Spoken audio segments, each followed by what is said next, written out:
It is really my privilege and pleasure to be speaking to somebody who I've known for a couple months already, but really your Torah has really animated me, specifically over the last couple of weeks. Rav Pinson, thank you so much for joining today.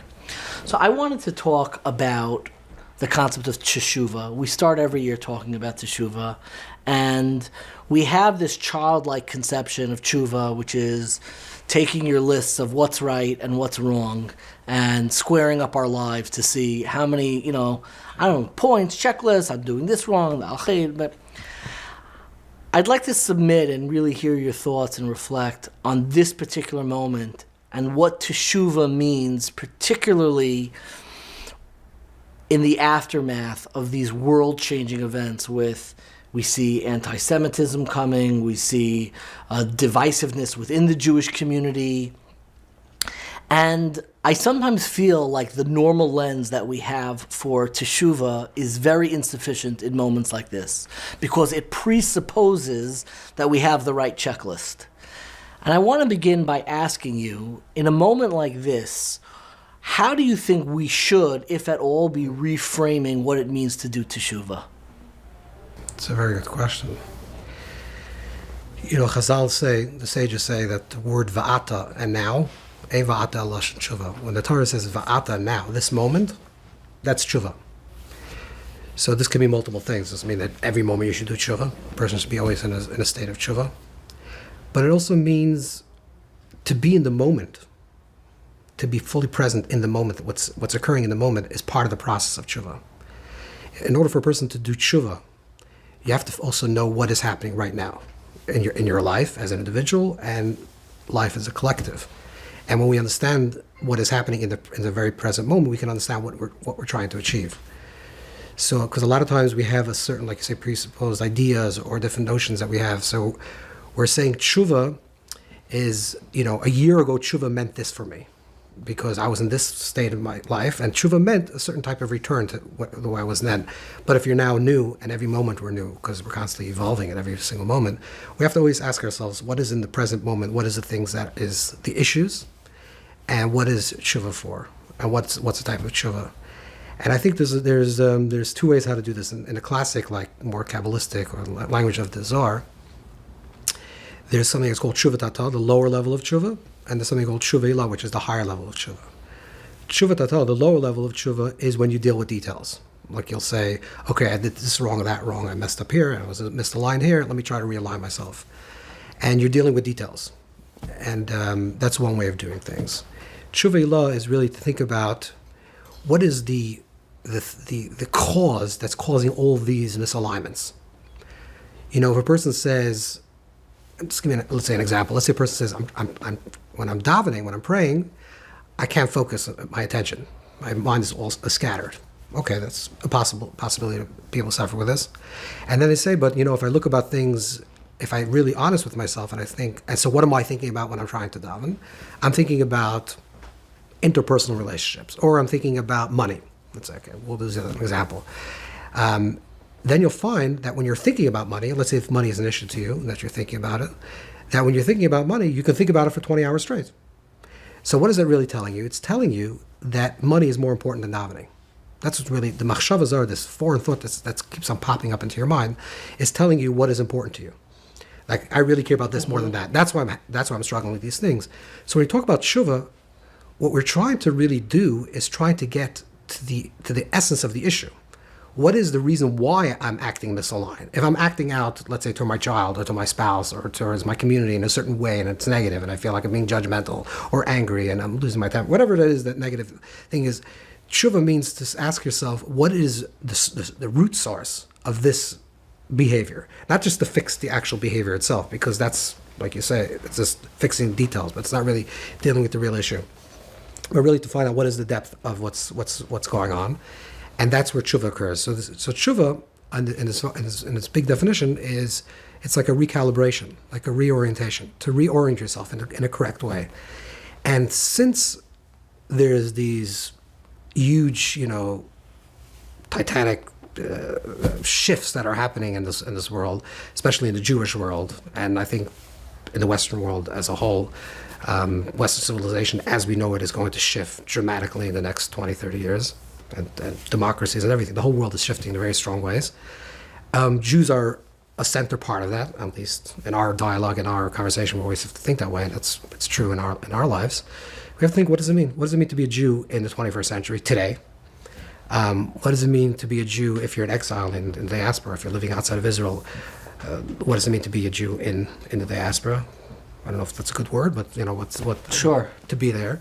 And then our relationship it's almost forced upon for Jews all over the world to have some type of connection with Eretz Yisrael, which is much more than it used to be. It used to be if you live, even 3-4 years ago, and you were living a comfortable life, I don't know, in Teaneck or in Monroe, and you were living, or wherever you're living, it doesn't matter, and you're even practicing Judaism and you're taking yourself seriously, your Judaism very seriously, you can almost live with a certain level of impartiality or not connection with the land. Yeah. Yeah, I'm living my life. I'm doing the thing. I'm doing mitzvahs. I'm doing halacha. You have I'm to. I don't have to contend with that. It's not that. I think we call. I grew up this way.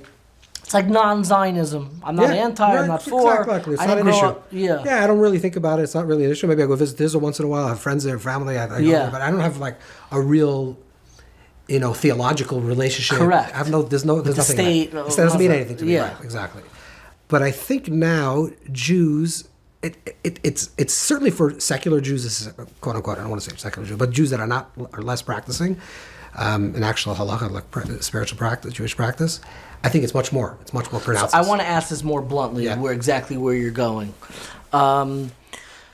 We've seen an incredible awakening in the non-Orthodox world. Incredible. Because people, for the first time, if they hadn't gone to yeshiva, they didn't go to Jewish education, they're feeling the tangible weight of their Jewish identity. Correct. And they're asking that most obvious question of what does this mean to me in this moment? On the flip side, and maybe I've been overly critical, but I would like to hear you weigh on this. In some senses, I feel like the commitment and the consistency, the passion of the Orthodox community, where I affiliate and it seems you affiliate, could sometimes be an impediment to the act of Teshuva as recalibration itself. And let me articulate it.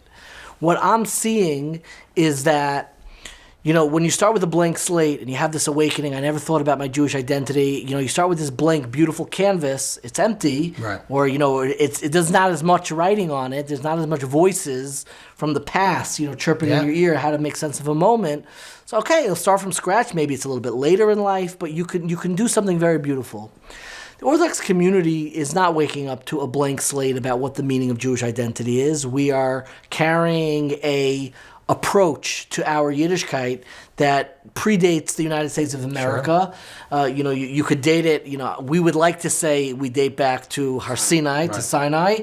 Let's talk more sociologically, the word being an Orthodox Jew and being kind of cordoned off, let's call it 150 years old, 200 years old. A German idea. And you wake up and you feel like there's this recalibration. But recalibration, when you're already connected to a tradition, to a Masorah, I follow halacha, we have a yeshiva, I have my rabbeim, they have their approach to this, I've received it.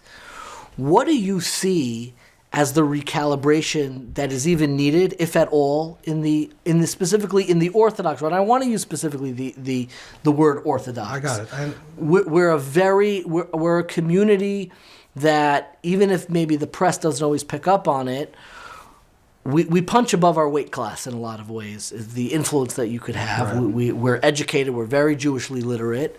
And it seems I grew up with this sense of, we're waiting for everybody to join our team. That's a recurring feeling, and I had it my whole childhood. And I'm waking up now, and I don't think our team has our house in order enough. I don't think we've developed a theology of this moment, because I think their very affiliation can be an impediment to recalibration. So my question is, now I want to paint a clearer picture of this moment. What would you say is should be the specific focus of chuva for a good standing Orthodox Jew? Every Jew, I could clap al chetz for, lashon hara, evil speech. One time on a shop, maybe I didn't wait 6 hours between meat and milk. It was into the fifth, and it's not really my family. I could come up with a very good list, and a list of a couple juicy averas too that I don't want to say out loud. But it seems that's not a recalibration. That's the old checklist and me going through the old checklist. So what does it mean to recalibrate when our whole self-identity is that we're doing the right thing already? This is a very loaded question. Sure and is. And it's and it has you have to unpack this on many levels. Please. Okay. So first of all, there's a language in the Zohar that says that Mashiach that Mashiach eventually, the redemptive state is that he'll make even the tzaddikim do chuva, even the righteous, which is exactly talking to your point, where someone that's righteous, why are they doing chuva? I know I did everything right. I'm doing everything correctly. Why would I need to be doing chuva? And somehow the messianic vision is that the tzaddikim are going to do chuva. The Zohar says, again, say the language. That Mashiach is going to come to make the tzaddikim the ones who are already there. That's correct. So this is a radical reinterpretation of what chuva is, because we're saying this person is a tzaddik. We're calling the Zohar is saying that is defining this person as a tzaddik. So this is one thing. So to understand this is important that there's some type of radical shift, simultaneously a recognition that the person is already a tzaddik. I would say that's one dynamic over here. Let me try to unpack this idea. The other dynamic over here is that, for better or worse, we're living in a postmodern age, which is, whether you're very isolated and have an insular community, but fortunate or unfortunate, that can be debated from today to next year, the world is much smaller today. People don't live in cloistered small communities. Average 20-year-olds, especially if they go out to work, even if they're yeshiva boys and yeshiva girls that go to seminary, eventually are going to have some communication with the outside world. The outside world is very fluid today. There's a complete collapse of identity. I mean, this can go back to deconstructionists and go back to relativity, but there's a lot of reasons for this. But the world actually is unmarred. There's there's a certain breaking apart of identities. There's the positive response to that, or like the deeper spiritual response to this postmodern idea, is actually to reclaim at every moment who you are. To reclaim at every moment, who you are. In other words, I don't want to be the person, because I don't want to, when I wake up in the morning, when I say Shaloi Asani Isha, Shaloi Asani Aved, Shaloi Asani Goyim, says, thank God for making me a Jew, and if I'm male, I say for making me a male, and for making me free. I say this every single day, which means I'm living with a certain type of consciousness that I'm not who I am today because I was yesterday, but I'm choosing it. This is the highest level of being engaged with this world, is the flip side, or the positive side of this falling apart of gender, the falling apart of like identity, gives people an opportunity to take agency of their life and to choose life at every moment. That's like a higher level of living. I'm not choosing it because it was chosen already yesterday, or was chosen for me. And so this is, I think, on an individual level. It's like the awareness of my choices, of how I'm going to live. I'm choosing to be from. I'm choosing to be halachic, not because it was chosen, or not even because I chose it yesterday, but every single day and every single morning, I'm choosing to be free. I like it a lot. I remember when I was in yeshiva, my Rebbe was Rav Ezra Newberger, and I came to him. It was like I was in yeshiva. I was doing I was a good guy in yeshiva. And I remember the way I phrased it. I says, Rebbe, I'm struggling now because I'm a yeshiva bacher, but I don't know where the yeshiva ends and the bacher begins. I just feel like I'm like the movement and the momentum. You could lose yourself, so to speak. Yeah, exactly. So the first thing is agency, choice. This is really a relatively, like, even though it's an ancient phenomena, like the Rambam says, it's a basic foundation of Judaism. Well, there's others that argue, Kreskus argues, others argue, but the Rambam's opinion is, the Maimonides' opinion is that choice is an inherent part of Judaism. For hundreds of years, certainly with the rise of classic science, it was almost impossible. It was a belief system. The system was closed. Time and space is closed. It's a closed system. How do you have free choice? Free choice means that there's movability and there's malleability within this closed system. But we were gifted with the events that happened in the early 1900s, which actually opened up a whole way new of understanding of the world, that time and space are actually not absolutes, and time and space are interconnected, and consciousness is the observer observes, and that affects the observer, which actually means that you are a participator in creation, not just an observer of creation, not just an effect of creation, which gives rise... What you're making reference to is the notion that came up during the discovery of quantum, that Correct. The only way to understand the nature of the smallest building blocks of existence, because they have properties that seemingly contradictory, correct. is it? So the approach that they said is it really only has its fixed position when it is being seen and Correct. observed by another party, which is which actually fascinating. Sefer Yetzirah actually writes this. If you're familiar with one, the ancient Jewish text writes that there are 5 dimensions to reality. We speak about 4-dimensional world, but Sefer Yetzirah actually predicts that it says that there's actually 5 dimensions, which is 3 dimensions of space, which is common knowledge, and the 4th dimension, which is time, and the 5th dimension is consciousness. Consciousness. So there's 5. There's 5 and 5. So the idea of consciousness is actually interlinked, and this awareness. The reason why we're gifted this is like the makdim refu l'makat. This is like the beginning of the before the disease arises, there was already the healing in it. The healing is that there's a possibility of choice, of agency, of really claiming your life, like saying, I actually make a difference. I can choose my life how it should be. So I think that's on an individual level. Mm-hmm. And when you talk about the collective level of Klal Yisrael, so we have to be very subtle and very, because we're talking about Nevi'im. So this is like we believe, I don't know if you even need a belief system to say this, but Klal Yisrael has a Ruach HaNavui. The people of Israel. The entirety. When you say Klal Yisrael, I assume you're talking about the collective, the entire collective body, not just your community. No. And it's something that transcends both geography and correct. time. Knesset Israel, the entirety of Klal Yisrael has what I call it is like the collective prophetic subconscious, which means that we subconsciously, not consciously, we don't make choices, because if we make choices, then they're change. We don't do change. We actually do continuity. But the collective subconscious of the people are constantly evolving. Like if you look at yourself now in the 21st century and say, do I look like the Jew that lived in the 1200s? The answer is absolutely not. Now, you both put on tefillin, you both keep kosher, you both do the same thing, but your whole mindset and your way of being in this world is completely different. Certainly if you go back 1,000 years before that and 1,000 years before that, there's a thread of continuity which is absolute, which is the world of halacha, which is the world of law. Like that's the thread that runs through everything, that connects us to our ancestors, and it's the same Torah. Mm-hmm. That's the absolute aspect of Torah. Unchanging, static, consistent, which goes back to me anytime. But then the flavor and the temperature and the quality of that type of life changes always. This is one of the I don't call it a myth, but one of the things that to undo this, to bust this myth, is that Jews always adapt. That's the reason why we survive, of course, because we have a koach of Hashem, and that's the nitzchus of Klal Yisrael. But on a pshat level, on a literal level, one of the reasons why we survive is because we know how to adapt constantly. We're very adaptive. We pick up. It's very slow. There's a saying from the Rebbe Rashab, the 5th Chabad Rebbe. He said it in a different context, but it's actually something like that we can bring into the conversation. He said that the halachic world, or the frum world, you call it the Orthodox world, is 50 years behind the world. That's what he said. That's what he said. 50 years. It's always 50 years behind. To almost like we're going to hang back. That's exactly what you say. See how it plays out.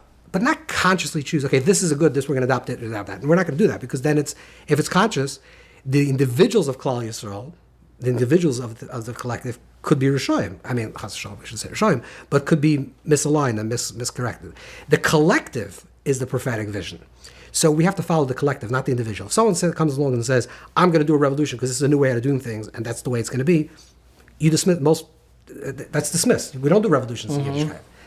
What we do, and this continues doing this, Torahs Achsidus, Torahs Arizal, Torahs Ramchal, Torahs Rashash, there's constantly these Torahs that arise, is there's something that comes up, and it's presented, and Klal Yisrael, the collective, decides whether this is actually a correct stream of the Messiah and a correct evolving of Torah Sheba'al Peh, because Torah Sheba'al Peh is constantly evolving.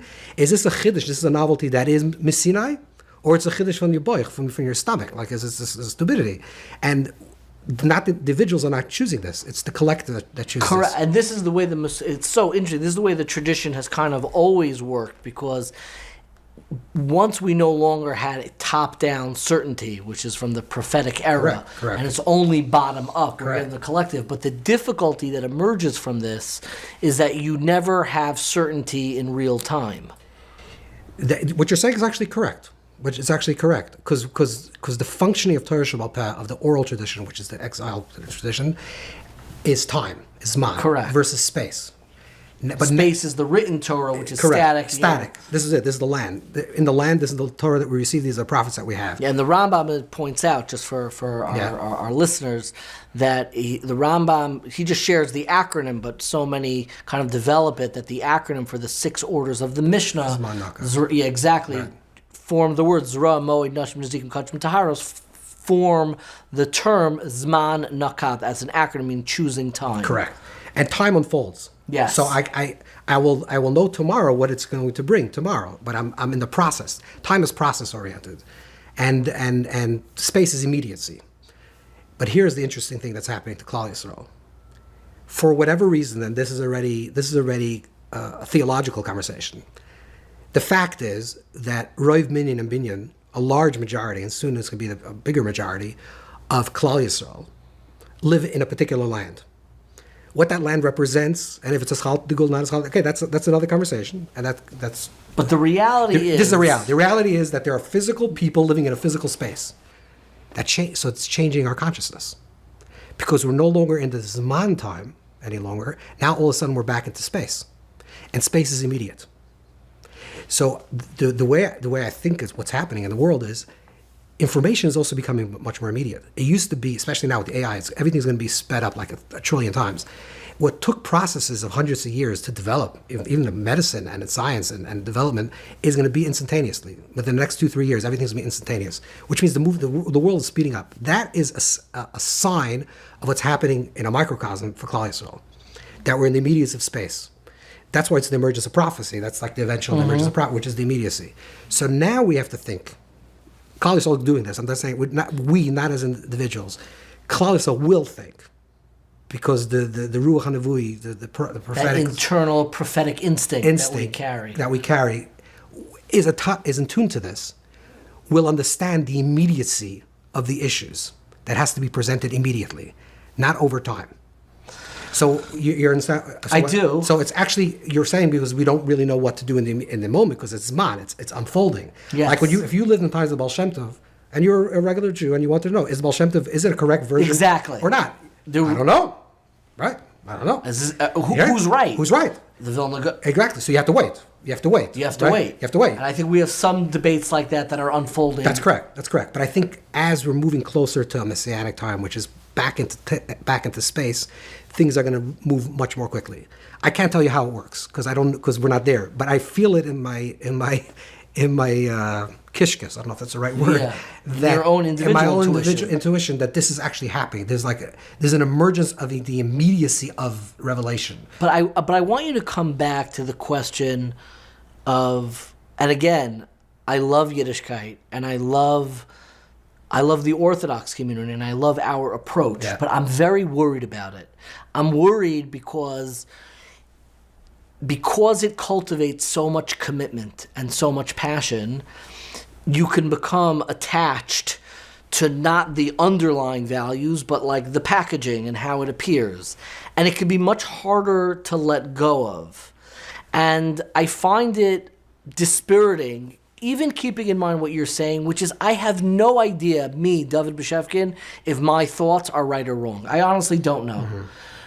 But I do sometimes feel a sense of almost sadness, and I wouldn't call it despair, but concern, that very often it's the communities that are most committed to Torah and to halachic observance that have the hardest time responding to the moment.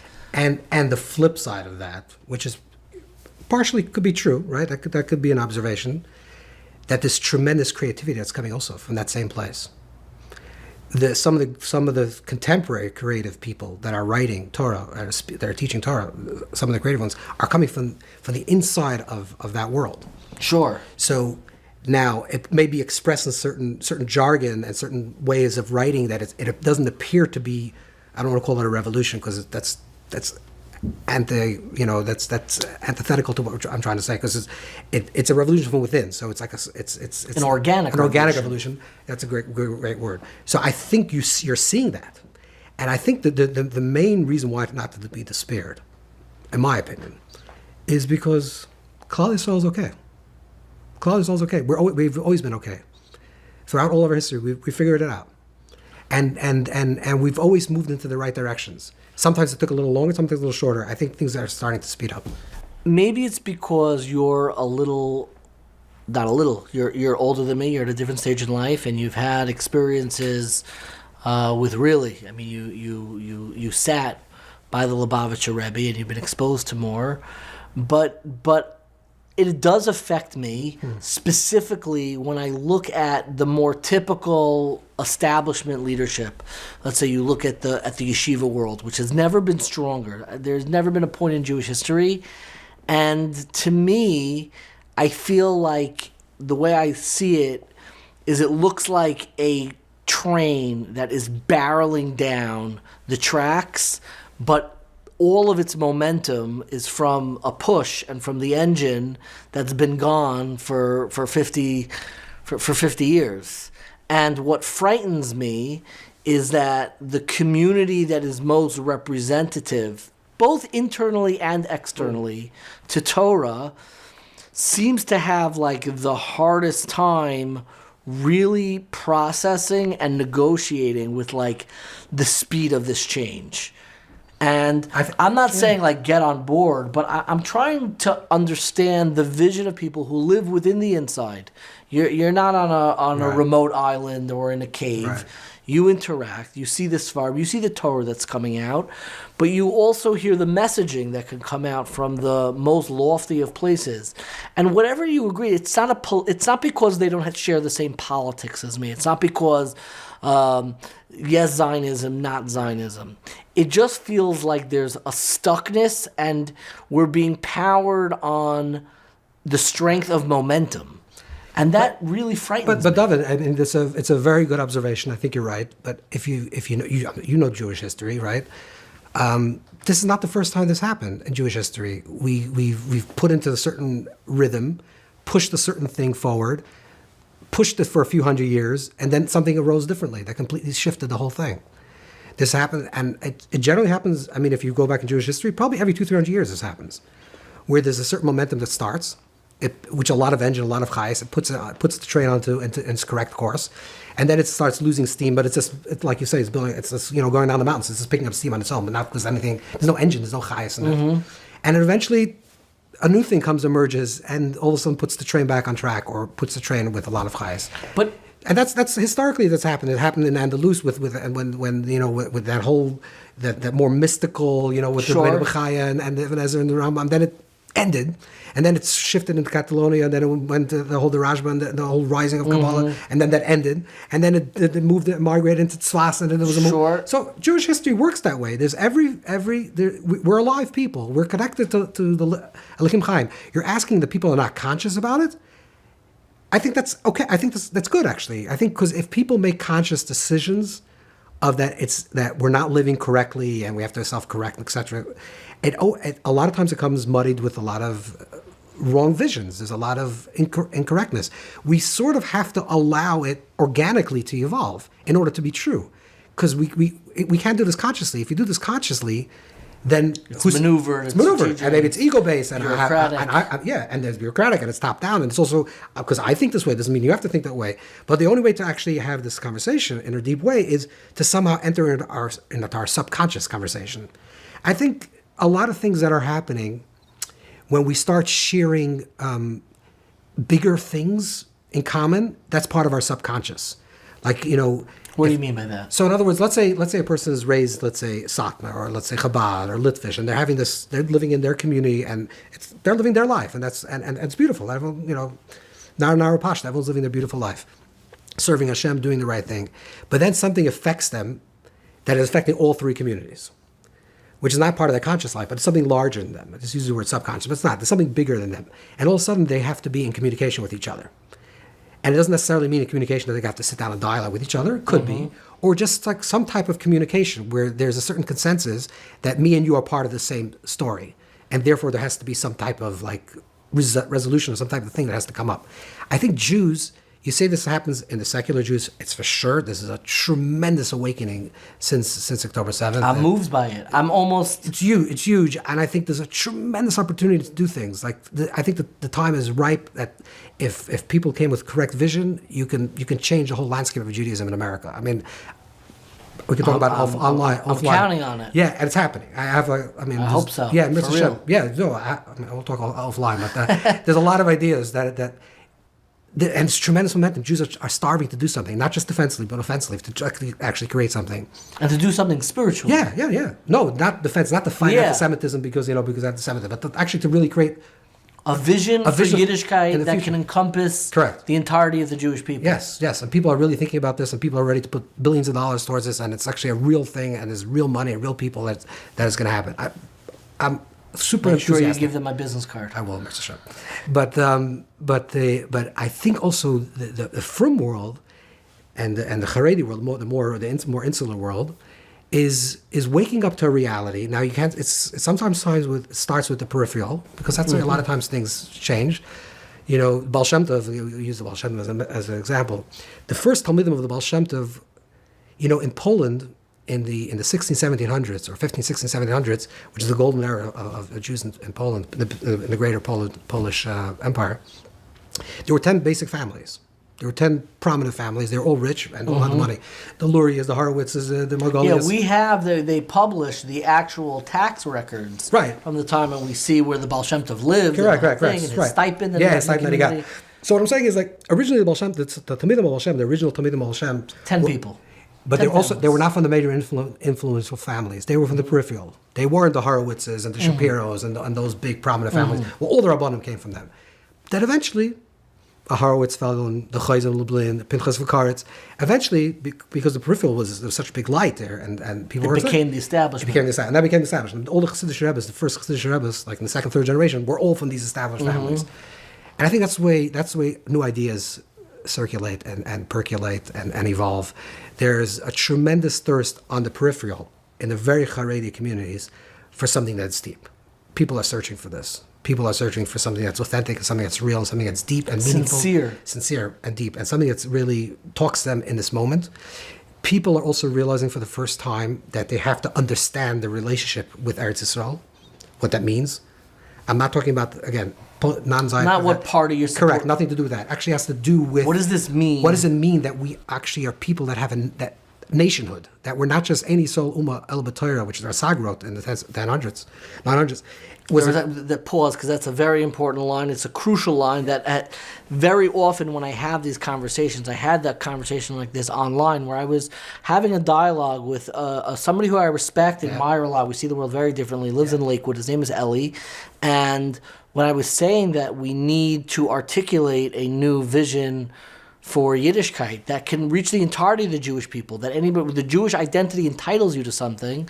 So his answer, the counter, was quoting this line from the Rasag, which you could repeat. Just Ein Yisrael U'ma El B'Torah. It's not exactly the quote, you know that, but it's close. It's also in Arabic. That the only ingredient that allows us to be a distinct nation is our connection to Torah, which is basically saying the boundaries of who we are is a Torah. Is who's connected to Torah and who's not. Correct. Which is a very serious gerrymandering of the lines of Jewish history. But you have to understand Reb Sadia Gaon in this time. The big issue that Reb Sadia Gaon dealt with, most of his farm that he wrote with is against the Karaites. So there was a lot of contention. Correct. So there was a reason I'm saying for that. gerrymandering, if we apply that Yeah. that would X out correct. My Bubby, my Zadie. Correct. And there's the Klal Yisrael is called, I know we're going from topic to topic, but Klal Yisrael is called Ummah, which is which is the oldest, which is like the weakest definition. Yeah. Like more like Sartre says, like the anti-Semite creates the Jew. Like what the certain sense of the external creates the internal. That's the lowest level. And then there's the Eda. Klal Yisrael is Adas Yisrael, which we give testimony, witness. Atam Eda, you're my witness. Which is Torah and Yiddishkeit. That's. But then we're a goy. We're a goy. Echad. That's the first vision that Avram Avinu, that our first ancestor receives. We're a nation. We're a nation. Not goyim, plural. We're one nation, goya. That's gevia achas. We're one body. My mother would always tell me, when I was growing up, would not let me use the term goy to describe non-Jews, because she said, we're also described as goy. On the contrary. Yeah. I later found a chuva from Shlomo Kluger. He said different goyim and goyim. Yeah, which kind of hurts my mother's vart a little bit, but I know, familiar with that. It's okay, my mom, to miss one chuva from Shlomo Kluger, just not too many. Exactly. So the point is that Klal Yisrael, yes, we're Ummah B'Torah, of course. That's what we stand for. We stand for something, and I think even secular Jews are looking for that. Yes. What do Jews stand for? But on the very, very simple and almost like the visceral, primitive level, we're actually a people. We're a goy echad ba'aretz. This is the Torah. This is the vision. So what does it mean to be a goy echad? What does it actually mean? We never thought about this question because we were able to teach Torah, maybe possibly to non-Jews in conversation. There were some big Gedolei Yisrael that did, and certainly the Baal Shem pushed the idea of Shem Mitzvah Noach. There was a conversation of the Rambam did that, but to teach non-Jews Torah, or at least Torah of Achs Hashem and mitzvahs. And then there's another conversation which all of a sudden we're actually also a nation, actually like a people. Yeah. And what does that mean to be a people? Like we for thousands of years we didn't know this. Forget about the whole Mashiach issue or not. It feels like the Jewish people, when a young couple gets married and they move in, and they have their first house or apartment or whatever it is, the way we describe it sometimes is they're playing house. Right. Because they don't really know that they're in charge, and they still go shopping at their mother's house. To me, that feels like where the Jewish people are right now. We're still playing nation. Correct. Like that we're really in charge of this country. But the truth is we haven't been for thousands of years. Right? So we weren't a nation. We weren't in one location. Forget about, being a nation. We actually didn't live next to each other. So all of a sudden it's forcing a new conversation. Yes. Whether we like it or not, there's a new conversation. Ashkenazim conversation with Sfardim, with Mizrachim, Chabad with Litvak with Polish. Everyone is having a conversation. There's a collective conversation. And it's on a very immediate level, security. Everyone and also security. Orthodox, non-Orthodox. Yeah, everyone. The whole Jewish world we're all of a sudden becoming aware that we're actually all in this together. There's a goy echad ba'aretz, and Jews in America, Jews throughout the world, are waking up to that awareness that what's happening to a Yid to a Jew in Eretz Yisrael is actually part of my story. It wasn't just another story, and it's like, okay, that's a Zionist story, anti-Zionist story. It doesn't really matter to me, and I live comfortably in America. But all of a sudden, wait a second, actually, it does matter to me. Because they look at me as being part of Israel, whether I like it or not. They're identifying me, and I'm an anti-Zionist. I hate Israel. I hate the state. I know, but they don't look at you that way. They look at you as a Jew and represent part of this nation. So that consciousness of what it means to be a or lagoyim, to be a light to the nations, as a nation, not just only in Torah. I don't say not only, but with Torah. But how to run a country? But not only to run the country, but what does it mean to be a Jew running the country? What does it mean to be a policeman that's Jewish? Or I should say better yet, what does it mean to be a Jewish policeman? What does it mean to be a Jewish general in an army? What does it mean to be a Jewish janitor? It shifts our minds. Because all of a sudden we have to do things that we haven't done in thousands of years. We're very cerebral people. We're in the mind, and we always live in conception. Develop an approach. Yeah, we develop an approach how to survive and how to live, and learning Torah, which is a very conceptual idea, and it's portable. But all of a sudden, there's actual things that have to be taken care of. There's pipes that have to be fixed. And what does it mean how do we create? What's the Torah of that? So maybe you could help, and we're getting closer to the big question. But I'll use an analogy. I was speaking to a mentor of mine named Moshe Benovitz, and he was reflecting on the Yeshiva League. The Yeshiva League, it's like the modern Orthodox. They play basketball, floor hockey, a sport that I think we invented, and we identify ourselves as the Yeshiva League. And Rabbi Benovitz said something that was very profound to me. He said, if the yeshiva doesn't change the way the league operates, the message that we're sending is that yeshiva is really zero and it's league. Because if we don't develop our own approach, if 0 plus 1 equals 1, it's not adding any value. So my question to that is, when you step out of the bubbles that we've built that gave us that sense of purpose and identity, and now we're recalibrating and entering that wider world where we almost need to develop a new language to articulate what is it that Judaism is. That question being asked by somebody who's one of the tzaddikim, he's knowledgeable and he's learned a ton. He listens to Sruly Bornstein and Eli Stefanski and his Daf Yomi and all of this. What's the first? How does he even confront that question? It almost feels like a chutzpah. You wanting me to do teshuva, to reflect on the question of what Judaism means? Forget it. You don't think in the big way. I got it. I understand. It's a chutzpah. Like what? And it is a chutzpah because you're a little tiny you. Maybe you're a great you, but you have your own prism and own way of thinking about things. So it could be incorrect. It could be totally wrong. The question is a yachid question. Forget about the klal. An individual. The question is as an individual, when I walk down the street, right? Maybe I used to walk down the street and tuck my head down. Let's say I work in the business, or I meet other people that are non-Jews, and I used my interaction to them was, mechanical, like transactional, like hello, goodbye, and that's it. But now the world, this person is now looking to me for something.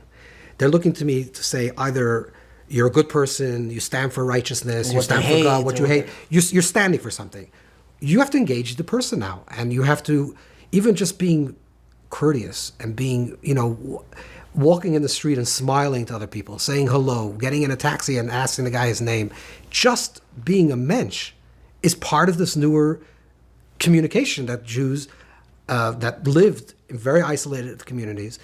Post-war created a lot of times isolated communities because that was like a preservation of what to survive. But now that world is crumbling, and people are out there anyways. It's almost like, I'm not saying you have to do it; it's already there. So now the question is, what? Now that it's open already, and you're in conversation with the world at large, find out what is the conversation. What do you talk to represent? What do you represent? What is it? I understand you're from Jew and you keep halacha and you connect with Hashem, but what is there something that you can present to the non-Jew? It could be maybe midos, just like I'm just a kinder person. When I walk in the street, to me the biggest kiddush Hashem is when someone walks, like Gemara says that's kiddush Hashem, and you look at that the sanctification of Hashem's name is when a person looks at a Jew and says, "Wow, that's a specimen of a beautiful person." Look how they're walking and they're talking and the way the way they speak and the way they eat and the way they interact. That's someone that's connected to something that's higher. We have a responsibility to be this way now because the world is waiting to see that. I want to shift and maybe hear your perspective, like on a personal level. Yeah. Meaning, one of the reasons why I have a very hard time listening to rabbis talk about Teshuva or talk to me about Teshuva, because there are people who I respect greatly and they may know a lot of Torah, but they have the same triggers and trauma. They have the same, they can be pulled back into the same smallness as anyone else. And I see with myself, I sometimes get to lecture and be the knower in the room, the one who has all the answers. And I know, Yodea Maris Nafsho, I know my own interiority and my own limitations. And I'm in it with everybody else. Like, I don't have any information, that nobody else doesn't have access to. I might know a little bit more. I have a pretty good memory, but I don't have any, I secretly have the answer. It's in a footnote buried in this book. When you get up to it, you'll also have the answer. I don't have any of the answers. I have an approach of trying to contend. Right. For you, as a person, as a lecturer, how did this shift, if at all, affect you in any way? Did you have to change at all in the last... I look at this current state that we're in, feels like began during COVID, and we're still riding a rapidly changing world. But I like to hear from people who are usually on the other side. They're on the mic telling us what to do. How, if at all, did it affect you and change you? It's hard to know if it's like with age or other things that change, but... I think personally, I don't like talking about myself, but I would say I think I'm trying to take more achrayus for Klal Yisrael. Trying to take more responsibility. Yeah, which means. What does that look like? Yeah, what does that mean? I think about the whole picture, the whole day. A lot of my time is spent trying to figure out the entire puzzle. What that means? No, I feel a kindredness. I lie awake, trying to just figure out, like, I see all these pieces in my head because I interact, as do you, with a fairly wide spectrum of Jews. Maybe not as wide, maybe differently. Maybe I have a fatter right-hand tail or left-hand tail of my bell curve of Jews I talk to, but we both interact. And I see all these puzzle pieces, and I'm trying to figure out what's the image that they can create collectively. Do they even connect? And we're living in a moment, and I've mentioned this before, where we're living through the biggest religious machlokes, the biggest religious disagreement in all of Jewish history, which is the significance of the state of Israel. I don't think there's anything bigger than this. I think there are things that have maybe come close. Right. And I'm curious, where do you turn? Who are the voices that you incorporate? Where do you look when you try to step into, because this is what we're really talking about, which is learning how to build space in your own life to connect to the entirety of the Jewish people. So where do you go? It's a very profound question. I think it has to do with love. I think cultivating. I mean, obviously, my Rebbe is the Rebbe, Lubavitcher Rebbe. So to me, that's the sheefa. That's the desire to be like that, to be connected to that type of person. To become connected to that reality, which is the Rebbe thought about everyone and always everything, from the greatest collective to the most individual, and to hold that tension and to hold strong Avos Yisrael, love of Jews, together with Avos Abrius, and that's love of humanity. Usually they come in contradiction with each other. And certain people are very good in Avos Abrius. They love everybody, but they can't love Jews. Certain people love Jews, but don't love everybody. There's almost this like holding of these two tensions together and to hold them in a harmonious way, which is very complicated, but I think it could work. But I think the root of that is to start cultivating true love, the Klal Yisrael. Tell me more. So, in other words, I think when we talk about a hafta, like mitzvah hafta, a person has to love. Jews mostly. I just want to pause because this thing, and every year Tisha B'Av, it's in every program, it's in everything, and I feel like we talk about this, but it's weaponized. It becomes the very barrier for accomplishing it. Correct. Because when we talk about loving other Jews, we talk our type. the good ones, the good ones, and it's very hard to step into the space and realize that we are. You could think of different reasons, but Judaism is structured as a familial, unchosen identity. This is this Pascal wrote with that. I mean, that's like some of the great secular philosophers want to figure out what's the definition of a Jew. Yeah. Is it a race? Is it a nation? Is it a religion? And Pascal's version of that is that it's a people. It's a family, which is, I think, the best definition. Because we're B'nai Yisrael, the children of Israel, which means we're a family. But when someone's looking to step out, our communities are insular. I think the avoda of Teshuva, for many, is connecting to that vision of God as Avinu, God as Father, being a part of a family. I think that's what we're getting to. That, in other words, I think love, the root of the love is, like the Alter Rebbe writes in Tanya, in this classic work on Hasidic philosophy, in peripheral, chapter 32, which is lev, like the heart, is for a father, kul masimus v'avecha lukulanu. That's the language. Like we're all alike, and we only have one father. V'avecha lukulanu. There's one father for us, which is when we recognize, we hear about another Jew that's in pain, and it doesn't look like us. Doesn't practice Judaism the way we understand Judaism. Doesn't look like us. Is not in the From or Haredi, not even in the zip code. Do we feel that same visceral pain? Because Chas v'Shalom, in a community, if you hear someone, let's say a friend of yours or a neighbor of yours, someone that you know, God forbid to say these words, lost a child or struggling, you feel the pain. It's like it's a visceral reaction. Could you start cultivating the same type of real feelings for Klal Yisrael? And the dveikus, the unity that we have, just like what I said before about space, the real dveikus to tzaddikim today, in my opinion, is, it could be David tzaddikim that already passed on, but the dveikus to the living tzaddik today, to have a connection to a living, the righteous character. The character is Klal Yisrael, is the collective. Meaning it's not an individual. Not anymore. It's not finding. No. I found a new Rebbe. No. I feel like now every 15 minutes there's a new guy. Yeah. It's not that. What do you mean by that? Tell me more about this. The collective, like we said before, is the tzaddik. Knesset Yisrael is the tzaddik. The tzaddik is Knesset Yisrael. The collective of all of us is always righteous, is always pure, is always holy, is always connected. It's the individuals that sometimes mess up and move out of that collective. So if you really want to be connected to wholeness, to a transcendent wholeness, a transcendent, you mentioned before, this idea that the Torah and God and the Jewish people are one which it's a quote that's quoted from the Zohar, but it's not in the Zohar. But it's From the Ramchal. Ramchal, Nefesh HaChaim writes it. Yeah. And Chassidus writes it. But that idea that it's all one means if I really want to experience something bigger and higher and deeper, there's a perfect medium through that, which is like tangible. And that tangibility is through Knesset Yisrael. To the Jewish people. To the Jewish people. When I connect to that and I feel love for when I hear, I mean, you have to cultivate this. Like But the difficulty, and Yeah. I'm sorry I'm cutting you off, but this is exactly what I wanted to discuss, Yeah. is we have been taught from a very young age how to apprehend divinity from a confrontation with God.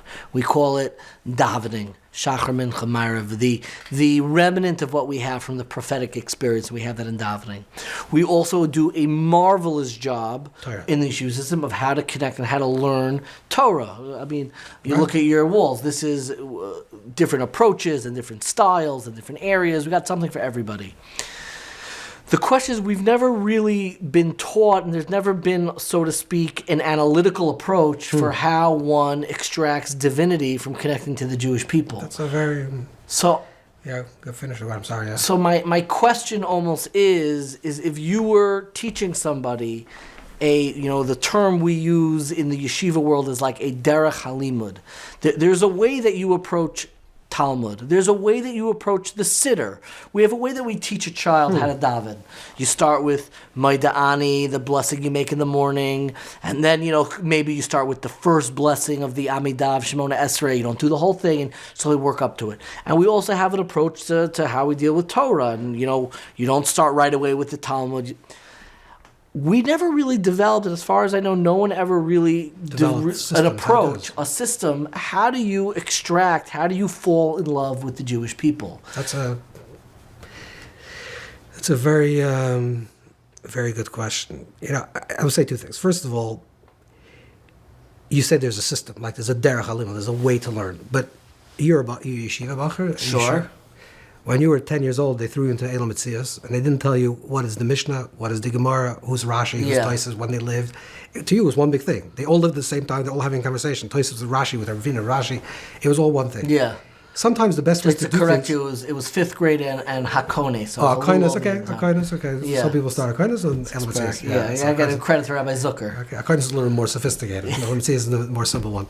But the idea was you get thrown into it. And then you start figuring out how to swim, and then you start figuring out who these things are. Then you start, and I think Jewish, you could say it ad hoc, you could say this is not correct, but traditionally Jews experience it from the inside. Like there was not a system. It's like, okay, we're going to learn Gemara. This is what a Gemara is. Figure out who wrote the Gemara. Curriculum. There's no such thing. You just jump in. Dive Yeah. in. Throughout history, there were many people that tried to fix this, and some people were against this, and the Italian Rabbanim were for this. That's the whole long story.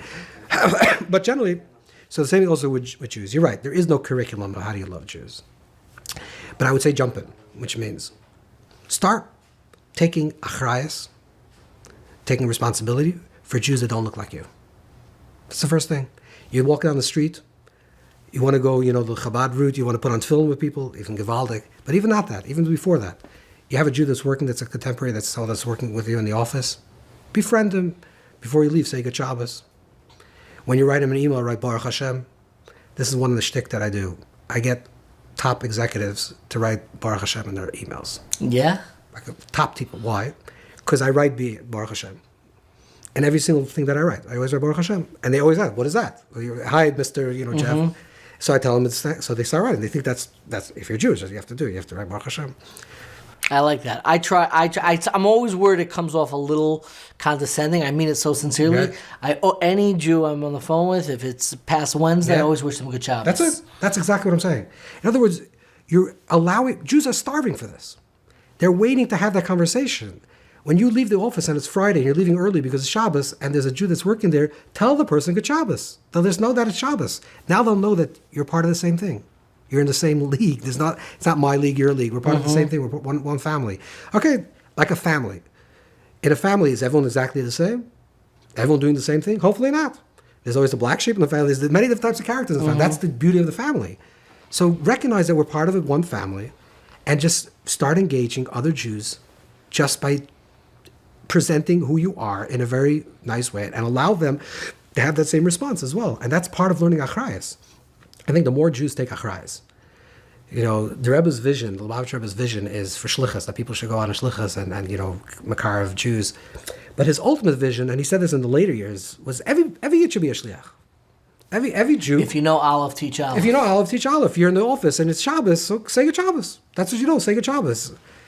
It's small things. All of a sudden, people start recognizing, and again, Jews are starving for this, secular Jews.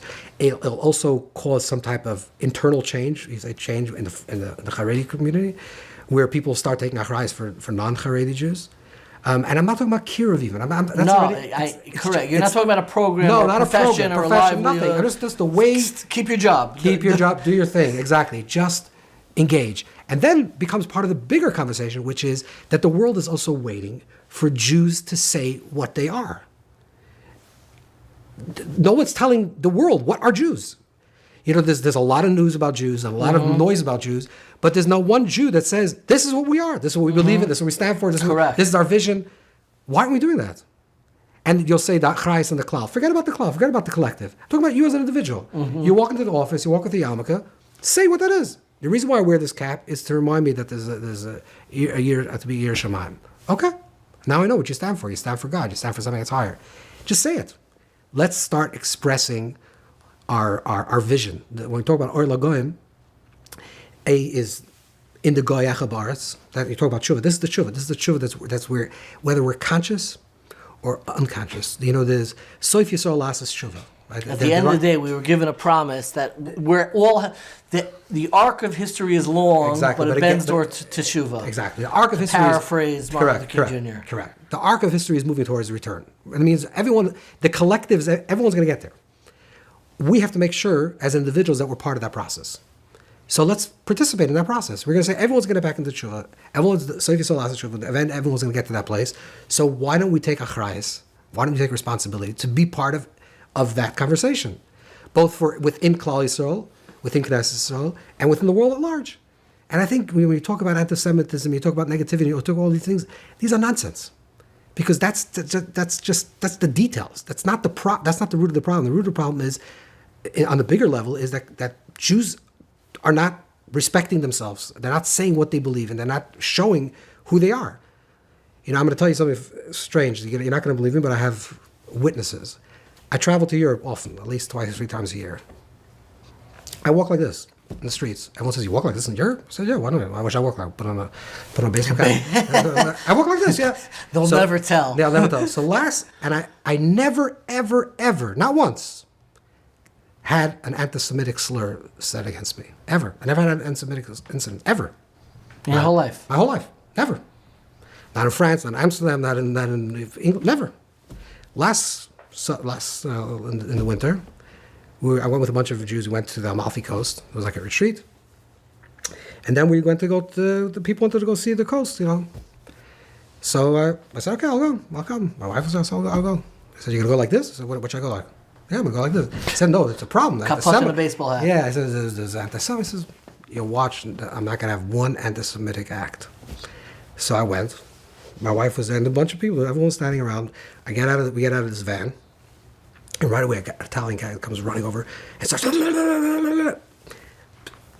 I asked one of the people who spoke Italian. I said, what do you say? He says, I love the Jews. I can't believe I see a Jew. This is the middle of nowhere. I said, that's what we're going to encounter. I don't think it's bischusi. I think what it has to do, it's something about my marriage. It has to do with when people walk around with confidence and they believe in something and it's projected and you're trying to project goodness and life and hope and not hate and you're kind and you're smart. People are attracted to that. I think when you walk around and you're afraid and you have fears and you have negativity attaches to this. And I think as a collective, Klal Yisrael, the chuva, the awakening of Klal Yisrael, is that we have something to tell the world as a collective, and we're going to tell it.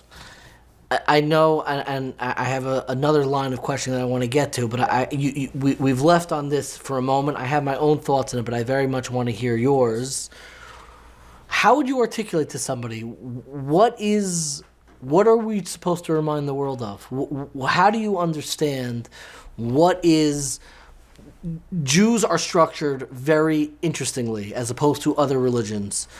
Christianity began as a religion of students during, the right before the destruction of the second Beis Hamikdash. It's really when the final canonization of the written law of space was finished, and Islam began really during the time of the canonization of the oral law, and was also a religion that began with students.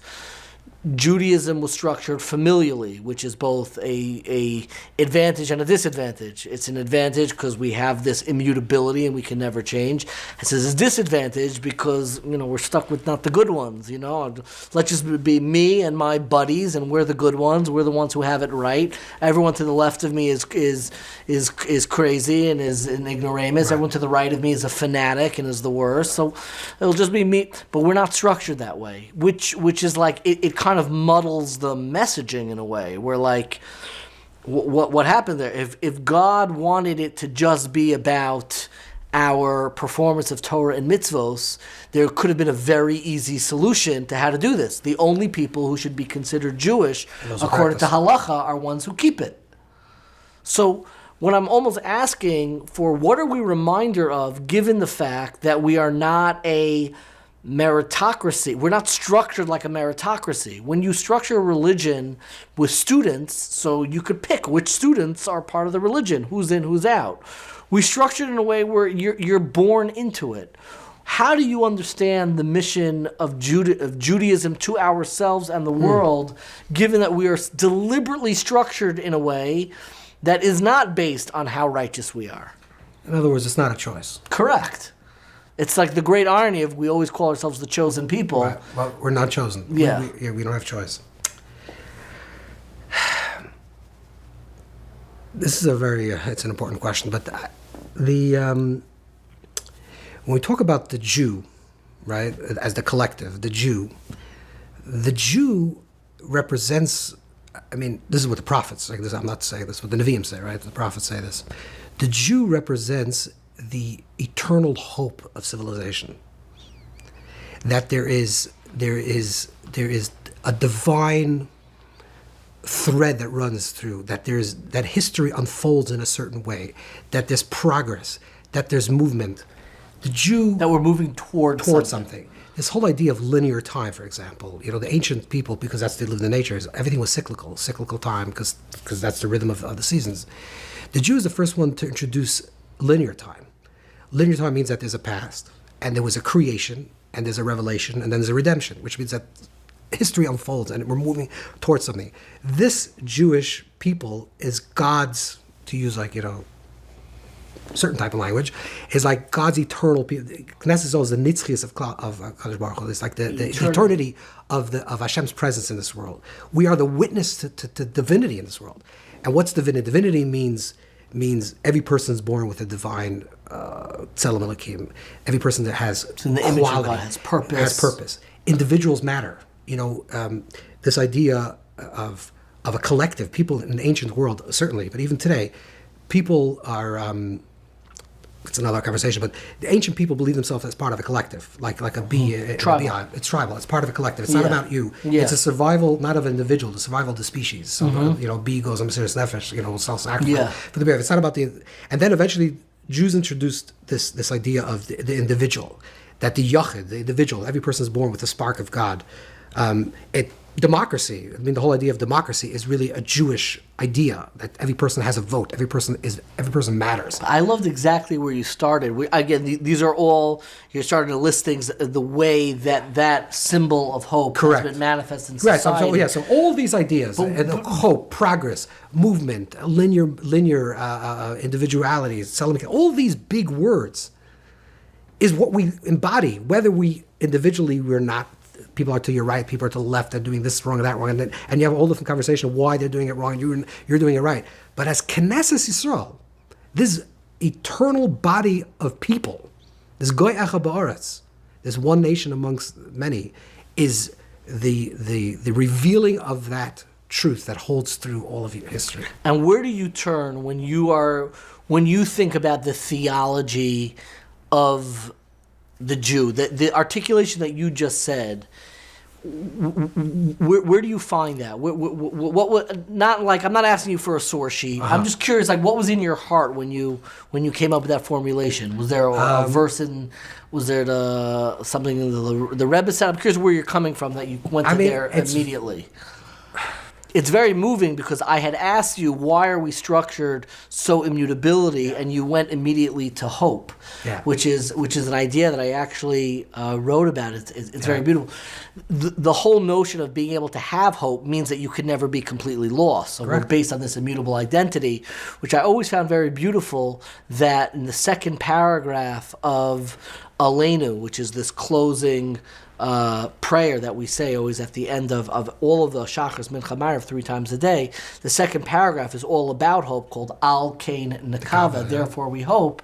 And I believe the Avudraham cites, who was one of the commentators that we have on the Siddur, that the second paragraph was written by Achan, who was the very figure who we learn of the immutability of Jewish identity. And Al Kain Nakavi says this is an acronym where he kind of signed his name, Ayin Chaf Nun. But I'm curious for you, where were you coming from that immediately, what is our reminder for the world? And you went immediately to the way that we structure time and hope in the future. The truth is, because after October 7th, a lot of my books are very scholarly and very... Yeah, I like them a lot. Yeah, but I was thinking, I want to write a book to the average Jew. I like a love letter to Klal Yisrael.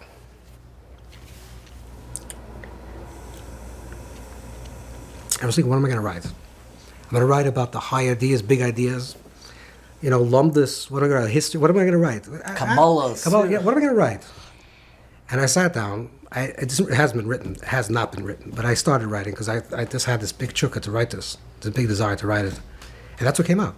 I'm like, I want to tell you why you should walk around proud in this world. Why you shouldn't feel like you're a bad person. Why you shouldn't feel because the world is against you. And why is the world against you? Because we represent something that's such the opposite of everything that's everything that's physical dies. That's the nature of reality, and you represent eternity. And it's an affront. And the Jew to woke culture and to a lot of this culture is sort of a remnant of what was. This whole idea of identity, that the Jew holds so strong to his identity after thousands of years, is a total clash to what the modern woke culture, even though it was created by Jews. Correct. It was created by Jews because Jews felt that identity with we're always contending with our correct. identity. It actually turned out very bad in the 1900s and 20th century because nationalism and all that affected the Jew very bad, because you're not part of the Jew. You're not part of the nationalist story. And we had a separate identity. So what Jews after the war did said, okay, so let's forget about our identity. Let's create cultures that don't have identity and open borders and all this. It was all a Jewish conception. But we're still Jews. That's the tension over here. That's the paradox. That even the most secular Jew is a Jew, no matter what. I love what you're saying, and it reminded me immediately that, as far as I know, the Jewish people are only collectively the holder of one Guinness World Record. We are in the Guinness Book of World Records, the Jewish people. And what are we in the Guinness Book of World Records for? Do you know? The oldest functioning calendar. There you go. Our calendar is in the Guinness Book of World Records. Okay. The oldest still in use functioning calendar is the Jewish calendar, which tells you a lot about the notion of time and that process and always moving forward. And I think by this, if you talk about what the Jew can contribute to the world, even like people living in the land of Israel, the Am Yisrael that's living in Eretz Yisrael, it's actually this. Like, what does it mean to be a people that are very open to the world and yet very strongly identify with being who they are? Because that democracy hasn't yet figured that out. Democracy is going to change in the next 50 years. It's not going to look like the way it was when we grew up, because democracy reached its extreme. The extreme was that we gave power to the individual to such extreme that the individuals are actually running the state, and that doesn't work. You need a collective. Yes. And the individuals have voice in the collective, but the collective fell apart. There is no America anymore. There is no Europe anymore. There's no country identity. But Israel does. Israel actually has an identity, a very strong identity, and it's a democracy. And I think those two things is actually be a light unto the nations of what does it mean to be a people that are individuals and part of a collective. I love this idea, and I think in some ways it's kind of these kind of conversations that can serve as some glimmer of an approach for not an actual curriculum, but some approach for how to learn how to fall in love and talk to Jewish people. It's in many ways, it's the kernel of the messianic idea that's behind 1840 from our very beginning, which I mentioned to you before, which was a messianic year. But if you'll allow me to shift to something almost personal, I've never quite done this before, and for some reason I feel like you're somebody who could help guide me. I want to share with you like my personal struggle. I'm really somebody who gets along with I try, and I'm thinking constantly about the entirety of the Jewish people. Where I struggle the most and where I'm holding on to a lot of pain to this very day is very vocal and loud criticism that I have taken specifically from Rabbanim, Rosh Yeshiva, maybe sometimes the From website one time did a hit piece on me. They took it down and 48 hours later. But I looked. It's a From website. I shared something online that was a third rail issue. I was talking about the way that we should relate to gay Jews, which is the whole reason why I bring it up is because of this question. It's like the one area where for some reason everybody gets tongue-tied. How should we deal with these kind of Jews? And I wrote something very publicly saying there's nothing wrong with encouraging gay Jews to connect to their Jewish life and their Jewish practice. I think I wrote it in too much of a cavalier, almost accusatory way. Which is why, but I got terrible pushback, and it's not the first time.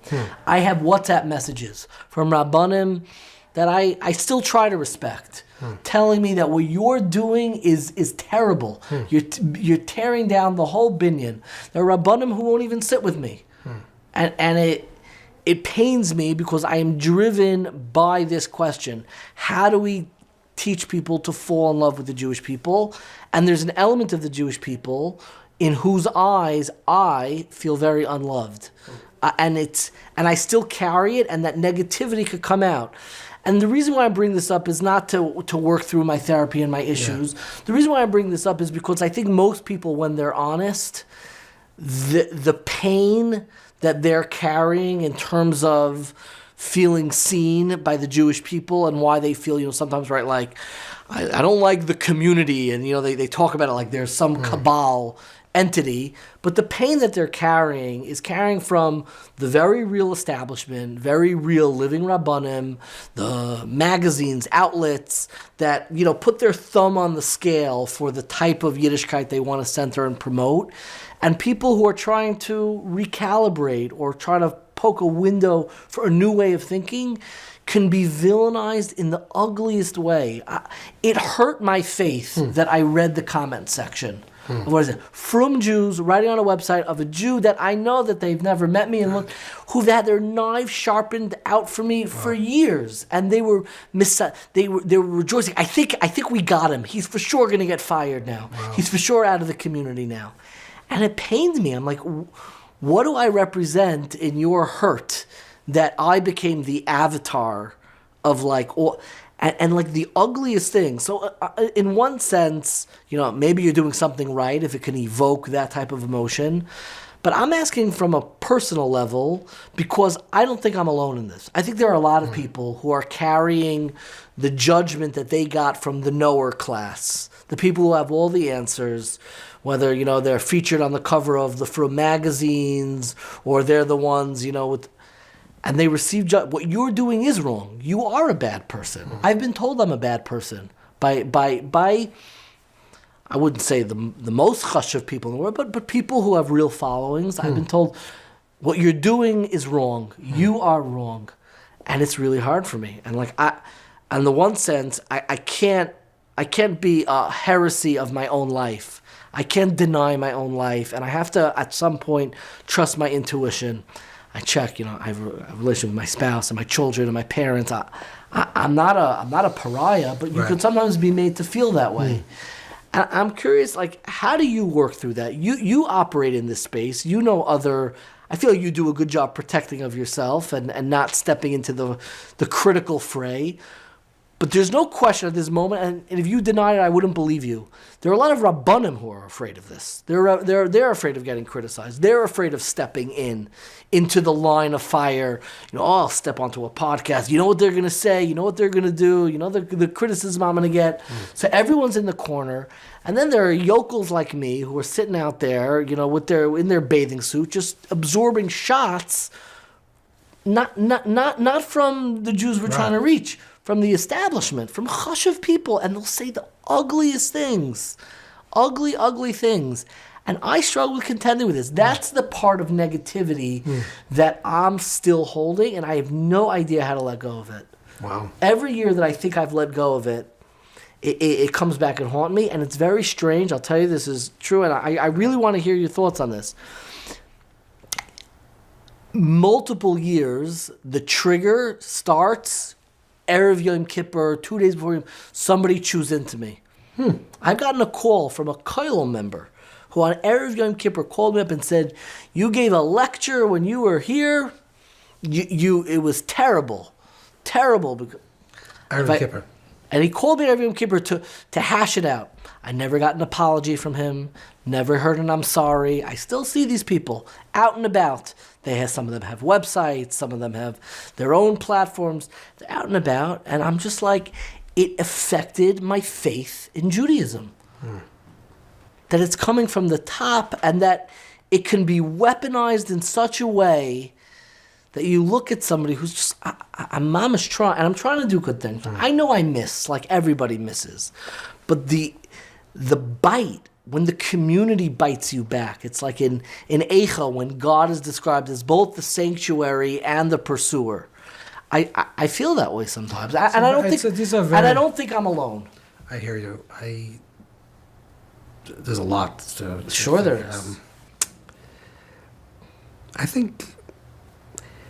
I mean, I'm not giving you advice, but I'm saying, Give someone this advice who their pain is not coming from. Okay, I would say, first of all, a person always can be a person, Arav Karlan, that's loud. So my person's close to themselves, so they always try to, they're not really being a correct judge sometimes. This idea of asay l'charav, like you have someone that you trust, or a knei l'chachav, or a friend, a rabbi or a friend, someone you really trust. If you feel, I'm not saying you should feel, but if you do feel like, okay, is this something that I should be doing? Is this the right thing to do? Is this should be put out? Talk it over with someone. So when you make that decision, it doesn't come from me. Because I think a lot of times people that ingest negativity from other people, it's like an ayin hara thing. Yeah. Which means, but ayin hara only works if you actually believe that you don't deserve it. Yeah, I think I do believe. Right. I think they broke through a lot. Right. Of In other walls. words, that's why it's being so affected to you. If they're affecting you because you're actually yourself doubting yourself. Maybe I'm actually doing something wrong.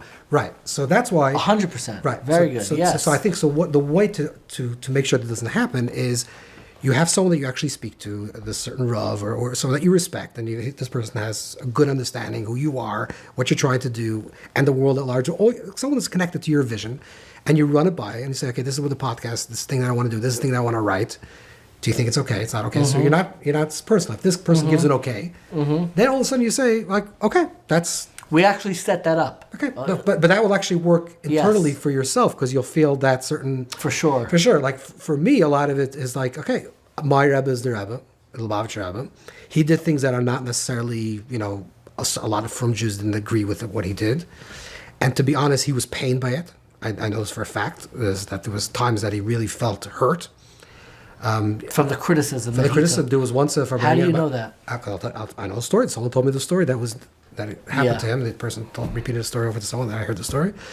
That it was in the Lamed. I'm not going to say who this was, but there was a big Gadol B'Yisrael that came out very strongly against the Rebbe. The Rebbe spoke about it was on Tebi or the Yom Kippur War, one of the wars. And the Rebbe said it's Nissim, it's miracles, this, and someone came out very strongly against it and wrote the Rebbe a very sharp letter, and also published it in the newspapers. And the Rebbe came to like a Farbrengen, and he looked very down. He was like down. And there was one of the older Hasidim, Shmuel Levitin, like from his student already, from the Rebbe Rashav, from the Fifth Chabad Rebbe, from the older, much older than the Rebbe, walked over to the Rebbe and told the Rebbe, like, you look very sad and very hurt. Like, what's bothering you? he said that right before he came to the Rebbe, he just saw this letter. He says, like, I'm trying to do good in this world. I'm trying to do Hashem's work. And this person, like, says I'm a heretic and I'm a kafir, and like the harsh words and things. And this person was very smart, and he said, Rebbe, you're a melech. You're a king. This person's like a cockroach. What does a king care by a cockroach bite? So the Rebbe said, you ever got bitten by a cockroach or by a mosquito? It hurts. He says, even though it's a cockroach. It doesn't say I'm not a cockroach. He says, I know who I am. I know that I'm doing the right thing. But even a mosquito can hurt. So I think big people sometimes struggle with that, for sure. I mean, the Rebbe said it on himself. But I think when you have someone that you can talk to and you defer to that and you say, okay, this is this dastar, this is opinion, and I respect this person and he's doing it, I have no guilt. If someone doesn't like it, okay, that's doesn't when they're throwing something against you, it's not personal anymore. Because if you made the choice to do it and you're now taking the criticism that's being thrown against you, then it's all about you. I made a choice and you're wondering, did I make the right choice? Was it the wrong choice? And now you're open to that. But if you say I have this idea, it's not my choice. I'm asking someone else to make the decision for me, if that's the right thing, the wrong thing. If they have criticism, it's not against me. It's against God, or against the Torah, against the Messiah. It's not against me, and then it's not personal. And let me ask you from a Teshuva perspective. We spoke about chuva in the loftiest sense, about doing chuva, which I loved, about connecting to the ultimate tzaddik, which is connecting to the collective Jewish people. Now I'm shifting. We're talking about the most specific. I'm talking about me, David B'Shefik, and something I had. What would you advise? And this is real time. Yeah. I'm curious. What would you advise? I have specific people in mind. It's not one person; it's a handful of people. Yeah. But these are all chashiv, rabbanim, and tamidei chachamim. Some I've shared with. Some probably have an idea. Some dismiss me. They already wrote me off. Is part of my path to teshuva learning how to reconcile with them? Should I go and say, I'm still holding on to this negativity? Chuva, what is chuva? Chuva means a return to yourself, right? That's the highest level of chuva. It's not about a particular action, but a return to yourself. To return to that place of wholeness and purity and joy and confidence, like my essence of who I am. If anything of these things are holding you back and you feel negativity or everything that comes up, you're feeling bad and it's causing you to feel, then part of tshuva is either to let go, like internally to let go, or to some type of reconciliation with that. Because you cannot... But how do you know which... That's my question. How do you know which one to do? Yeah. Well, that's what there's halacha that says it, right? So what does halacha say? Halacha says is like you have to ask... let's say there's a person that you hurt. I don't think it is, but let's say there's like a certain halachic ramifications over here, which is I do my part of asking and saying, listen... There are people who've been very disappointed with decisions I've made or very critical. But what kind of... Why do they have any opinion about what you're doing? I don't know. Are they your rabbanim? They're like... They're colleagues, friends, people. If I were you in your situation, what I would do is I would say, I know you have these issues. I'm taking them very seriously because I'm an open person. I want to hear criticism. I'm very open to this. I'm putting all these things that you said about what I've done. I'm putting it in front of, I chose a new person that I'm going to talk to, a certain rabbi and a friend of Selah Harav, that person that I'm going to talk to. And I just want to know, moving forward, I have someone that I trust, and that's the person that I'm deciding by, and hopefully we can, be in a better place now. And invite her. Dismissed. Over. Have you? I'm curious. Have you ever received? Because there were periods where at different levels of like public giving, sharing. You've definitely written a lot of books. Have you ever personally had to deal with falling out or criticism from your colleagues? Yeah, sure, of course. Sometimes, yeah. And the way you approach it. First of all, I think it goes back to a little bit what we were saying before. I think it's like an important distinction. I'm telling you this publicly, which is kind of funny because the whole thing has to be a private conversation, but I'm telling you something important. You never present your ideas as revolutionary. That's the chiddush. This is again, I'm taking the Rebbe as a model.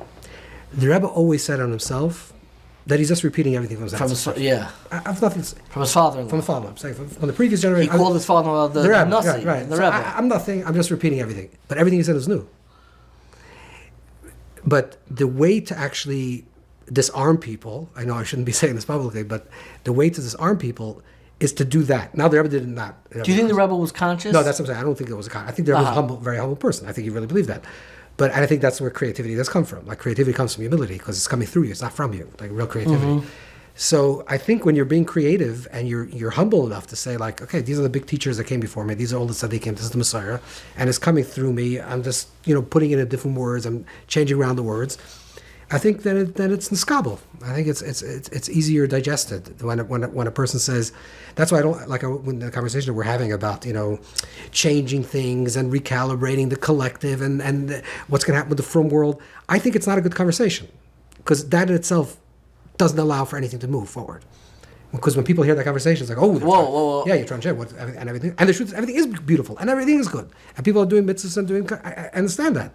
But Klal Yisrael is air. Klal Yisrael is alive, and we're constantly drawing chassidus and new. We're constantly this is who we are. We're changing. Yeah, constantly. As a people, we're changing. So this tension of holding on strongly to Messiah and yet always constantly bringing in new ideas and new chedushim. There's the things that are renewed at every single moment because every single moment is new. Yeah, I totally agree with you. I actually think that I was wondering whether we have so much momentum that the only way at this moment it's like a crisis. No, it's like a harasha. Normally, I agree. All change, any lasting change, is always going to be organic. Change by definition. If it's not organic, then it really change. Like what are we talking about here? Like somebody, I could dress up in a suit and be fancy for 5 minutes, for an hour. It's not who I really am. It will come out. But I wonder because I think there are a host of reasons, but because of our comfort level. Tell me. The Gemara actually says. The Gemara says in Megillah that either Klal Yisrael is going to change to chuva, or Yamal Haman, there's going to be like a Haman that's going to cause. There's radical things that are pushing us to change. It doesn't have to come from. If it doesn't come from within inside, in other words, this body is going to get to the right place. So if you saw last Teshuva, eventually we're going to get to the right place, the whole place, and the perfect place, and we're going to be on fire and dveikus, and we're going to be in a great, great place. Mm-hmm. If it's not going to come from within, we're not going to do the chuva from within because we don't have the weirdness and we don't have the then some other external. And this is what happened October 7th. This is like a Haman moment where there's a rise of antisemitism, but that actually forces Klal Yisrael to like start moving. So even if they're not conscious, even if they're not conscious, it's moving. It's moving. That's what I'm saying. It's moving. I cannot thank you enough. I'm really so moved talking to you, and you're so generous with your time.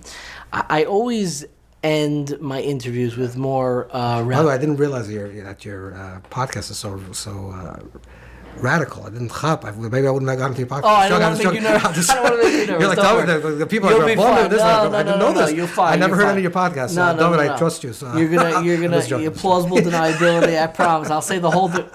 The whole thing was a ruse. Yeah, that's a show. Yeah. He's like telling me things. Like, God forbid. No. My I always end my interviews with more rapid fire questions, and I wanted to hear, especially because you have such an incredible library, if there are specific books, thinkers, Torah Svarim that you think can serve as a template for this moment in a world that is so rapidly moving, and obviously the world is always moving, but where almost the velocity speeds up, where the rate of change changes and is greater, and watching Rabbanim and specific thinkers and specific moments, or what would you recommend for somebody who's looking for a template, looking for some comfort, whether it's in Hebrew or in English, just let me know which one. Interesting. What comes to mind for you? The Torah of this moment, so to speak. The Torah of this moment is the Torah of Mashiach. I think the Lubavitcher Rebbe is a lot of the Torah of Mashiach. I mean, I think that's the revelation of Torah of Mashiach. What is the Torah of Mashiach? Yeah, what do you mean by that? The Torah of Mashiach. Okay. That's. I have a lot of. Sorry, I don't have as many as you. Yeah. I don't have a work called Torah of Mashiach. Torah of Mashiach is the Torah of the body, of the presence, of that's beyond process. I mean, it's a whole conversation what this Torah is, but it's Torah of Atzmos. That's really Atzmos means essence. Essence. So there's revelation and there's essence. There's Giluyim and essence. A lot of the Torah, and that's the difference between presence. I actually wrote a book of this called Presence and Process, and one is presence oriented, which is the immediacy of the moment, and also the immediacy of space, and the immediacy of the body, because that's immediate, versus process, which is time and conception, ideas. Sure.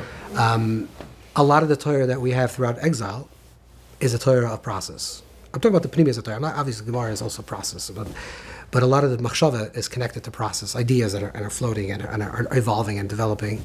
And then there's the Torah of immediacy, like right here, right now, you. That's the Torah the Rebbe tried to reveal. Where you can have it in that moment. In this moment, exactly. Another thing I would say, two things I would say. First of all, I always like the Psalm that I'm reading right now. So that's like my thing. Same. You can't tell me. I read it yesterday. It's over. Today I'm reading something. Today I'm reading the new Ksavim that came out from the Ari's writings, or whatever. That's very exciting to me. Third thing, I love Svarim that ask good questions. I'm not looking for answers. Answers, I can figure this out. Don't give me your answer. Give me a good question. I'm so with you on that. So whoever asks a better question, that's a better sefer. When I read a sefer and I see a good question, I'm totally with you on that. There's certain, like my whole face lights up. Sometimes I just skip their answers. Yeah, no, answer's not so relevant because it's okay. I want. But a new window, yeah. it's like peering into and seeing a new... really profound question. Okay, that's whose questions do you love? That's a good question. Again, it's the. I just saw something from the Ari today, which is like a really, but it's a Kabbalistic question. But it's a really. You want to actually tell you the question? Sure. He writes in Machberes HaKodesh. Is also written in the Kisei Mori. Reb Chaim Vital's writing of the original. It's Eitz Chaim. It's not the Eitz Chaim that we have, which is some Shmuel Vital. So they just published it. It looks like a half a year ago. And over there, he discusses like a really very simple thing. So we know that the 7 days of the week are connected to 7 spheres, let's say. So even the Ramban writes it, right? So that day one, Sunday is connected to Chesed, which is divine compassion. Monday is Gevura, which is restriction. Every single day represents another revelation of Shabbos being... Shabbos Malchus. Okay, so that's the structure. We also know that the Yom Tovim are like that. Mm-hmm. So Pesach is Chesed, and Shavuos is Tiferes, like they represent the series. Mm-hmm. So why do you need these two ideas? Why do you need both? Why do you need both? I'll tell you my Chiddush on this in a second, because I think it's great. So he says, Dari writes, that when the chesed of the week comes, it's a chesed of Atzilus, which is like the highest level of pure compassion, pure kindness, but it trickles down. It goes to chesed, the bria chesed. You see, that's the Lari's language. So it's like until it filters down to Asiya, you get a small little type of resonance of what it means Sunday. Because Sunday people feel viscerally feel a certain level of like relaxation, there's a little more tension. This is like actually physically, there's ramification of that. We feel it. He says what happens on Pesach on these days is that there's an opening of chesed, pure chesed, it drops into this world. So you feel like Hashem loves you. That's Pesach. And so it's a structure, and it's a minor structure. The Leshem, who's this Kabbalist from the school of the Gra, so the Leshem writes, I don't know if this is a long dark Torah, but the Leshem writes that in the future, it says that all the Yom Tovim will eventually become nullified. The Rambam writes that in Filchus. Besides Purim and Chanukah, Purim and Yom Kippur. Anyways, the Leshem writes why. He says because what will happen is that every Sunday will be Pesach. Every Monday will be Shavuos. Every Tuesday will be Rosh Chodesh. I said that's what the Leshem is basing on the Ari. Because now we're living in a state where there's so many blockages that really every Sunday is Pesach. Pesach is just a revelation of Chesed. We just don't see it anymore because there are blockages. So we need a special Pesach time that we're going to feel it. But we're going to come to a state of consciousness that every day is Pesach. Every Sunday is Pesach. Every day is Monday. That is really fascinating. Wow. That's really interesting. I wonder, it just brought to mind, there was someone who was influenced by the thought of the Arizal, who actually tried to usher in a messianic revolution that did not work out. But one of the first things that he did was celebrating all of the holidays in 1 week. Yeah. I wonder if that's connected. People that have a chush to that, of course, all these Mashiach Shkarim, all these false Mashiachs, were false in their time, but they were touching something. They had a nitzah Mashiach. That's for sure. They brought something into this world that actually really changed the world in a positive way. It was misdirected for certain purposes.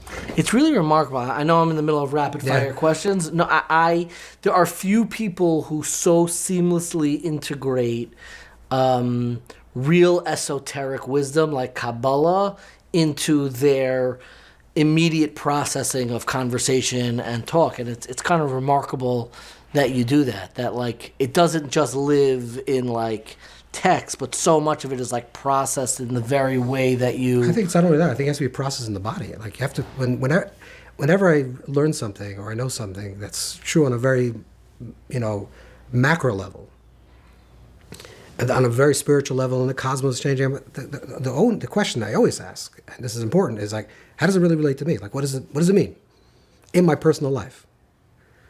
What is this? What's this sphere? What's this Did emotion? you always have that training? It intrigues me because one of my frustrations, which we spoke about, is how sometimes an immersion in Torah does not refine the character. True. And it's very painful. Like that's one of my that's my tzaddik viralo. It's not looking at tragedies in the past.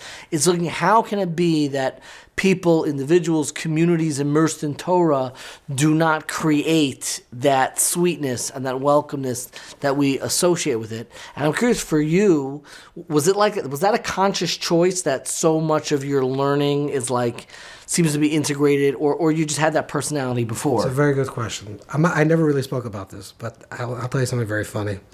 I had 2 great-grandfathers.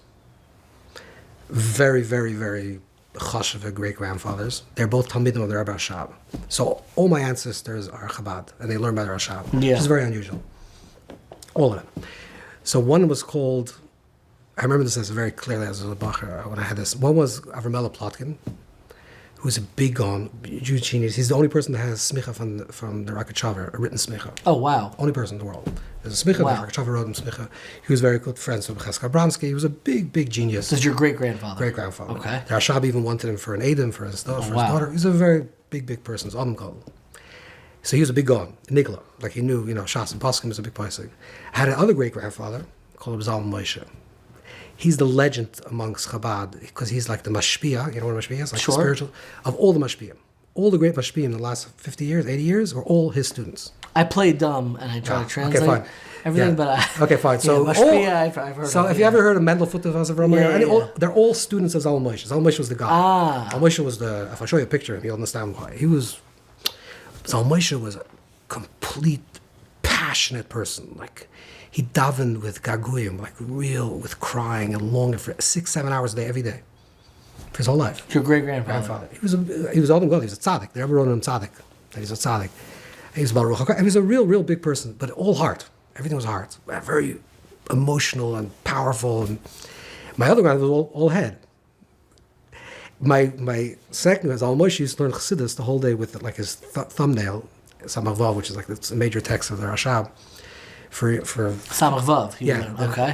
The classic Sure. text. He would take his nail and read 3 lines or 3 words and sit with it and meditate for 2-3 hours every morning. Just 3 words.